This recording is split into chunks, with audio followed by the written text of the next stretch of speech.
In the golden corridors of the Masai Mara, where wildlife writes its stories in blood and dust, the winds still echo the roars of the legendary Four Musketeers: Hunter, Morani, Sikio, and Scarface. These kings ruled with iron fists and bravery, leaving behind a legacy that cannot be forgotten. That legacy lived on in descendants spread across the reserve, but two stood out with the same passion for achievement, expansion, and rule. They were the strong young lions Red and Tatu, heirs to the lineage of warriors who grew up under the shadow of the greatest lions. But they were not merely shadows of the past. As expected, they wove their own story. When danger called, they were the first to respond. When the jungle challenged them, they resisted with courage. Now, the savannah awaits to see if the sons of the Four Musketeers will honor their father's legacy. Red and Tatu were even mentioned in the BBC's Dynasties series. Today, we will learn more about their path. So get ready for an exciting journey filled with power and passion as we uncover the horizons of the lives of these two magnificent lions. In the place where the golden sun touches the savanna plains, where the strong animals steer the wheel of leadership, lies the Masai Mara National Reserve. It is one of the most famous places in Africa, known for its rich wildlife and epic battles that shape nature's balance, where stories of glory and tragedy are written every day among lions, hyenas, leopards, and other wildlife. For many years, the coalition of the Four Musketeers ruled this region without rival.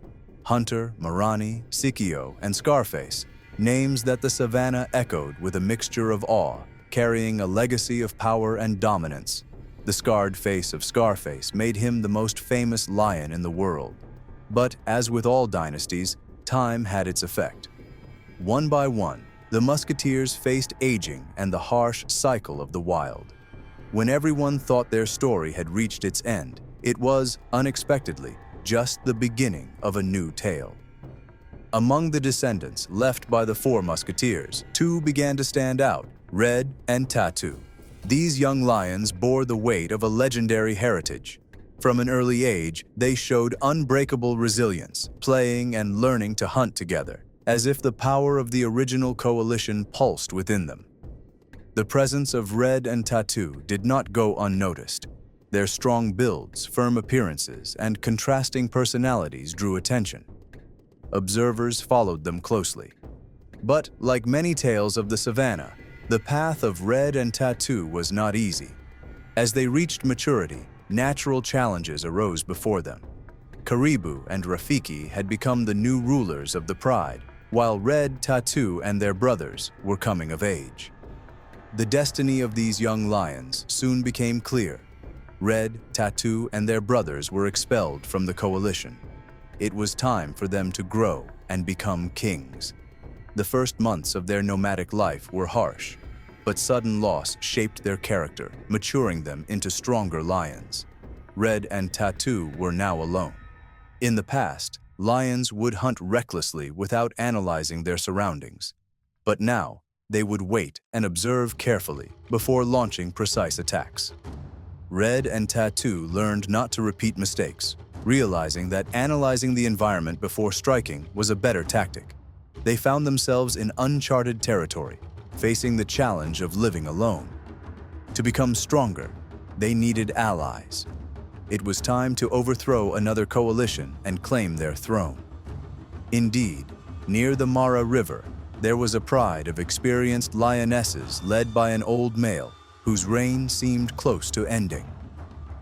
Red and Tatu waited patiently, aware of their combined strength, for the right moment to act. At dawn, when the old leader rested away from the lionesses, they struck. With lethal blows, they brought him down. Within hours, the former king had fallen, and Red and Tatu seized power. The lionesses instinctively accepted the new leaders, recognizing their youth and strength. Now, the coalition had a territory to defend and a pride to lead. The era of Red and Tatu had finally begun. Unlike most dominant males, Red and Tatu helped the lionesses in hunting, While most males left hunting to the females, Red and Tatu showed them the importance of careful observation before striking to avoid unnecessary injuries. The two lions became a fearsome force, working in harmony. But with the arrival of cubs, things began to change. Tatu seemed content with life in the pride, focusing on protecting the lionesses and raising a strong generation. Red, however, was restless. He patrolled the territory with unusual intensity, often staring at the distant horizon as if searching for something beyond. Red expanded his patrols, venturing farther from the pride's land. To Tatu, this was a warning sign. He knew his partner carried the ambitious spirit of great conquerors. While Tatu stayed near the lionesses and cubs, guarding the pride's heart, Red explored the boundaries, as if preparing for something greater. Finally, Red's unease reached its peak.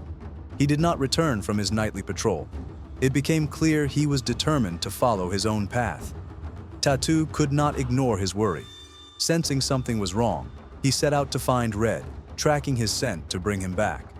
Meanwhile, Red, exhausted from his journey, stopped to rest near a small rock formation. Under the scorching African sun, he lay down to regain his strength. Hours later, Red awoke to the sound of a familiar threat, the cries of a clan of 20 hungry hyenas, led by experienced mothers searching for food. Alone, Red was the perfect target. The hyenas surrounded the lone lion with cunning strategy. Their leader commanded swift, evasive attacks, forcing Red to waste energy on defensive moves. Each strike was designed to sap his strength, making him slower and more vulnerable. Red fought bravely for a long time, but fatigue set in. It was only a matter of time before he collapsed. But Tatu, following his brother's trail, heard the sounds of battle in the distance. Anger filled him as he saw the hyenas attacking Red. Charging in fury, Tatu killed several hyenas and chased their leader, forcing the rest to retreat. He had saved Red's life. Grateful, Red returned to the coalition, spending more time with his pride. Red and Tatu found peace and safety among their lionesses and cubs. For a few weeks, life seemed calm, but Red's restlessness returned. The horizon still called to him. This time, it seemed Tatu shared the same desire. They were the heirs of the Four Musketeers, and the spirit of conquest still flowed in their veins. This time, the two lions set out together into the unknown. But they were not alone. Their lionesses and cubs followed them across the vast Masai Mara horizon. Yet, mysteries remain hidden by the savannah. After leaving proudly in search of new lands, Red, Tatu, and their pride disappeared, with no sightings for a long time. Wildlife follows its own rhythm, where silence often replaces answers. Tatu was not seen again until 2019, when rangers spotted him with a small group of lionesses, mating with one. Though Red was absent, Tatu seemed to have found stability with new lionesses, different from those of his original pride. After that, Tatu disappeared once more. Officially, that was his last sighting. Still, regular visitors to the reserve claim to have seen the brothers at different times, living nomadic lives alone, without lionesses. Some even claimed they saw them separated, each walking his own path. Whether these reports are true or just reflections of the desire to keep the memory of the heirs of the Four Musketeers alive, no one knows for sure. What is certain is that, like their fathers, Red and Tatu left their mark on the Masai Mara. They taught us that loyalty and partnership can save lives and impose dominance across the vast savannah. Control obsessed, merciless, they have their own savage tactics, one of the most vengeful and hateful packs. And throughout history they have been known for their bold alliance that fears nothing, which was named the strong Tumbila Lion Coalition, or the Shadow Lions Coalition. However, their immense strength and unusual courage did not enable them to overcome the deadly obstacles that, despite their small size, were more ferocious and lethal. These obstacles were represented by microscopic creatures that could not be seen with the naked eye, and were merely deadly viruses that later led to the loss of many coalition members. In the Magnaletti Reserve, the Tumbila coalition was merely a cohesive gang consisting of 6 strong and angry brothers who wreaked havoc and killed many other coalitions, rebelling against their kind. But because fate had its plan, it charted a bad path for this group of lions, from fierce battles with hyenas to bloody confrontations with other lions, not to mention mysterious diseases that ravaged the rest of the coalition. Everyone talked about the immense Tumbila power, especially photographers who loved watching wildlife and nature protectors there in the Kruger National Park, who witnessed the strength of the coalition, their ferocity, prowess in fighting, control, and hunting. This coalition began to disintegrate before their eyes, after the death of its members one by one, until only one survivor remained, who returned to his birthplace searching for a new beginning. To dive into the truth and return to the beginning of this powerful group of lions and know their origins and inherited fierce genes, we must delve into the savannah, where the sun shines with full force and heat, back to the year 2016, when 6 lively cubs were born in the famous Magnaletti Reserve within the renowned Nauru female pride, which was the most famous in the region. The lionesses of this group were known for their speed, flexibility, and strength, which enabled them to hunt the largest prey, primarily buffaloes, the favorite meal of the large pride.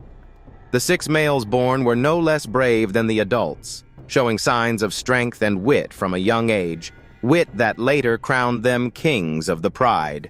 As with all lions, the cubs left alone for the wilderness to live their own experience, challenge difficulties, hone their strength and personality, and try to survive.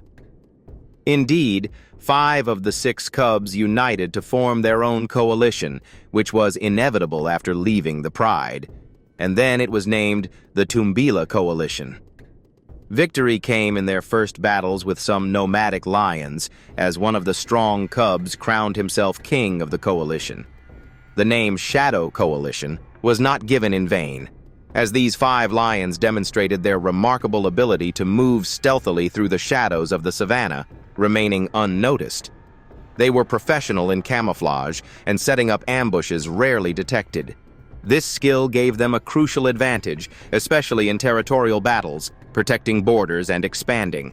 Thus, no predator or prey escaped their cutting jaws and destructive claws, crossing lands lightly without being discovered. Hence, the coalition gained its notorious reputation among all coalitions in the reserve. Their extreme cunning in setting up ambushes led to slaughtering rival lions, taking over their territories, and mating with their females. Their intelligence and calm strategy helped avoid unnecessary confrontations and choose their battles wisely and cleverly. These lions did not settle in any one place, but chose to wander and be homeless, venturing outside the reserve's borders. They faced the first strong, real challenge from ruling lions there, which had adverse results for the coalition. 2 Tumbila lions disappeared without knowing their whereabouts, despite the rest of the coalition searching for them in neighboring areas, but to no avail. It was not known if the 2 lions were killed or went away to establish their own pride. Despite the sudden loss, life had to go on. The rest of the coalition resumed their movement with great stealth and camouflage across the lands, without causing a commotion in their locations, merely hunting nearby prey and moving later to other areas. In 2020, the remaining 3 males found their way to the Sabi Sand Reserve. In the sands of this reserve, fate dealt them a harsh blow, especially when they reached the western sector of the reserve and began roaring to assert their presence boldly, despite initially avoiding the dominant male, who was the last of the Matimba lions, rulers of the area in recent years. The Tumbila continued their usual strategy of hiding and mating with females away from the Matimba male. But as their strength grew, they began to announce their presence louder without fear, deciding to settle and establish their kingdom in the area, after having enough of wandering and homelessness. By December 2020, the coalition was ready to dominate. They expelled the old lions, killed the 4 young cubs in the pride they found, while the Matimba male withdrew with some females away from the place. Thus, the coalition members solidified their dominance over the area, showing the world what they were capable of. The Tumbila's strength was not only in their ability to fight, but also in their great ability to plan and adapt, making them a coalition feared by their enemies. These dominant lions were smart and always one step ahead of their opponents.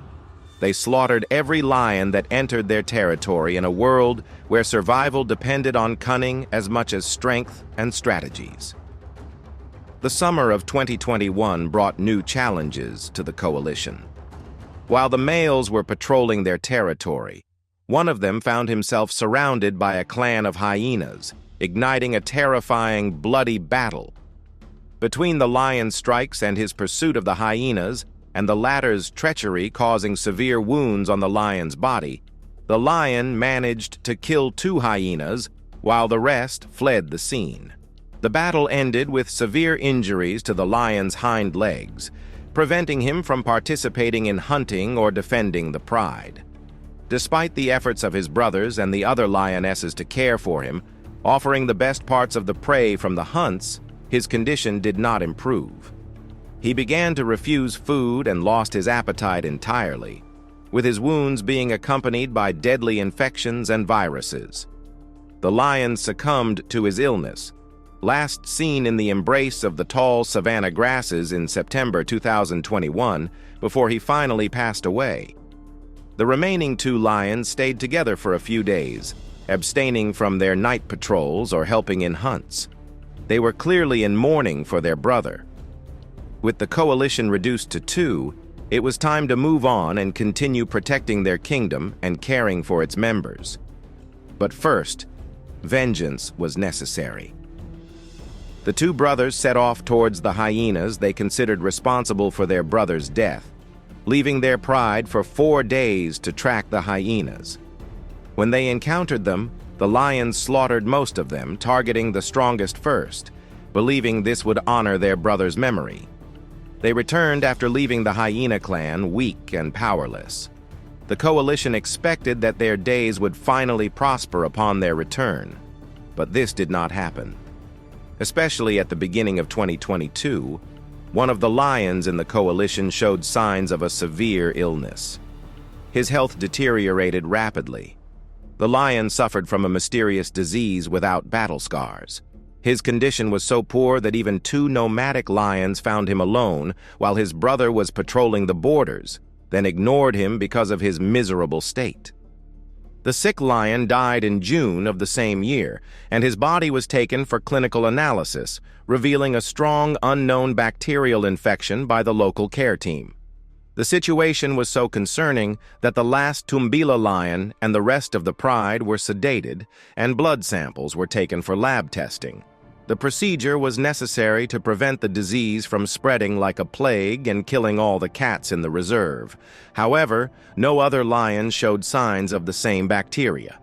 The disease and the type of bacteria discovered remain a mystery to this day. Now, the last member of the coalition faces increasing dangers alone from rival coalitions pursuing his territory. Unable to withstand the repeated battles against attacking lions, he decided to leave in late July 2022, abandoning the entire western sector and traveling about 30 kilometers back to his former home in the Manyaleti Reserve, like most lions that make the journey back to their birthplace when nearing death. However, this was not the case for the last member of the Tumbila coalition, who was only 6 years old, in his prime, healthy, and in excellent physical condition. His wisdom to avoid conflict and death led him to avoid other lion coalitions, where he could reign for another 3 or 4 years in his place of origin, within his former pride. Despite the great risk of crossing open areas, luck was on this strong lion's side. His path did not intersect with any other competitors until he finally reached his birthplace and settled there. He was seen returning to the reserve, leading a small pride of females, finding his chance to start anew after a journey marked by victories and tragedies. It was considered a saga of strength, cunning, and survival after the last lion and his brothers conquered many lands, survived encounters with many powerful enemies, and overcame relentless challenges. But in the end, it was nature that had the upper hand against a coalition unshielded from the mysterious and deadly fate that awaited them. In the heart of Africa's untamed wilderness, stories of terror and dominance are written in blood. Yet, among all the lion coalitions that ruled the savannas, one group's name echoed louder than thunder, a pride whose very presence meant death and destruction. This is the legend of the Moho Coalition, the most ruthless alliance ever to stalk the African plains. The Moho lions were not born into power. They carved their dominance through violence, bloodshed, and endless battles. Their story begins in the dense lands of Botswana, where a small group of young male lions was forced into exile. Expelled from their pride, they faced starvation, hyenas, and rival coalitions. Yet, from this suffering emerged a bond forged in fire and fury. 5 lions, led by a monstrous male named Cairo, known for his enormous mane and terrifying roar, joined forces. Each had lost something: brothers, territory, or pride. Together, they found purpose, not survival, but conquest. They became the Moho Coalition, named after the region they would soon rule through slaughter. Their first act was rebellion. They attacked an established pride led by 2 old males and a dozen lionesses. The battle lasted 3 days. By the end, the ground was painted red. The Moho lions killed both leaders and every cub they found. The lionesses had no choice but to submit, and with that, the Moho Coalition took control of its first territory. For the next 3 years, they expanded relentlessly. They raided neighboring lands, killing every rival male and cub in their path. No coalition, no matter how large, could stand against them. Their strategy was pure terror: ambush at night, roar during the dawn, and hunt with military precision. Villagers living near the reserve often claimed they could recognize the Moho roar in the distance, a thunderous, bone-chilling sound that made even elephants scatter. The Moho lions' reign turned them into living legends. Researchers described them as ghosts of the savannah. Rarely seen, but always felt. They patrolled an area larger than 500 square kilometers, marking their dominance across rivers, marshes, and grasslands. Even hyenas, the scavengers of Africa, abandoned carcasses when they sensed the Moho scent. But with great power came greater enemies. Rival coalitions began forming, alliances of young males uniting with one purpose: to end the Moho rule. The first challenge came from the east, 3 brothers known as the Njoro males. Their confrontation with the Moho coalition became one of the bloodiest lion wars ever witnessed. The roars echoed for miles, and the aftermath was horrific. The Njoro brothers were torn apart, one after another.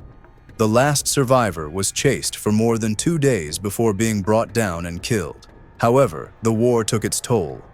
One of the Moho lions, a fierce male named Temba, was fatally wounded during the conflict. His body was never found, only traces of blood and claw marks near a riverbank. His loss ignited something darker in the remaining 4.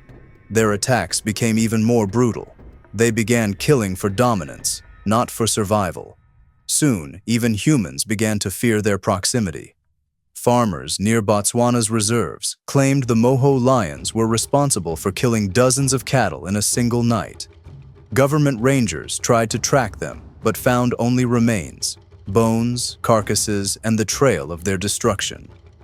In 2016, the Moho Coalition reached its peak.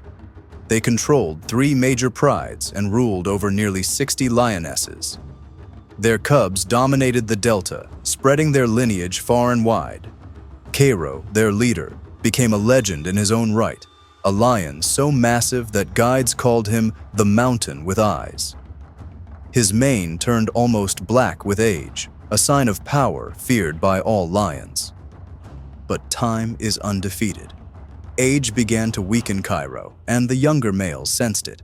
A growing tension rose within the coalition. The youngest lion, Muto, who had once been loyal, challenged Cairo for dominance, The battle was short, but savage. Cairo's experience saved him, but at a cost. He was gravely injured and could no longer hunt. For the first time, the Moho coalition began to fracture. As Cairo withdrew into isolation, the remaining lions split the territories. Each ruled a section, but the unity that made them invincible was gone. The coalition that once terrified Africa began to crumble from within. Without their alpha's guidance, their dominance faded, and rival coalitions moved in. By 2018, only 2 Moho lions remained alive. Cairo was last seen limping along a riverbank, thin and weak. Days later, vultures circled above. Rangers found his body, scarred, massive, and surrounded by the marks of a final fight. Even in death, he had fought like a king. The Moho coalition vanished as violently as it had appeared. But their legend still lingers, in the roars that echo across Botswana's plains, in the scars left on trees and bones, and in the stories of guides who swear that on some nights, when the wind blows through the savannah, you can still hear the Moho lions roaring together.